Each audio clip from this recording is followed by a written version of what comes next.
And then lastly, I've got two brief ones on something you said yesterday. You were asked about the home demolitions. And what you had a brief line that you said punitive demolitions are counterproductive to the cause of peace and exacerbate an already tense situation. I'm wondering, do you regard that these home demolitions as, you didn't say this, but some have interpreted it to mean that you believe that these home demolitions constitute collective punishment?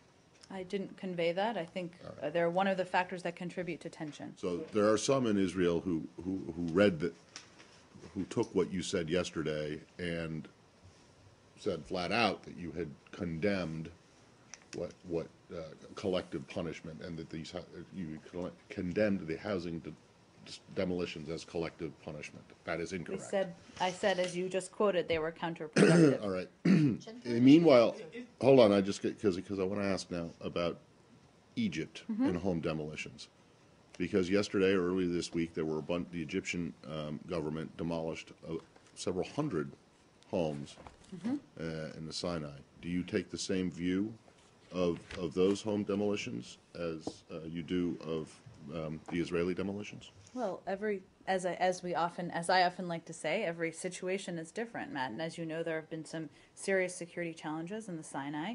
We respect Egypt's concern about their security in the area and support its right to self-defense. We also expect that they will ensure the rights of those being displaced are respected and that they are adequately compensated. That continues to be what we have conveyed to the Egyptians. So you don't regard that as being counterproductive to the cause of peace or fighting extremism, these home demolitions? Well, it's an entirely different scenario. All right, but you would not argue that. I mean, you say that there's serious security problems in the Sinai for the Egyptians. Are there not also serious security concerns, security problems for the Israelis? Well, they're not.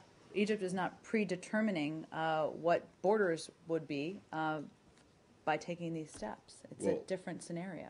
Oh, I understand it's a different scenario, but it's the same tactic, as it were, to fight what is believed to be by a government to be terrorism with or entirely extremism. Different context. Yeah, but it's not okay for the Israelis to demolish homes, but it's okay for the Egyptians to demolish homes? We believe it's counterproductive to their stated goals. In Egypt, we understand their concerns about their security. We've seen recent threats to that in the Sinai, as you all have reported on. I think I'm going to leave it at that. They're different scenarios.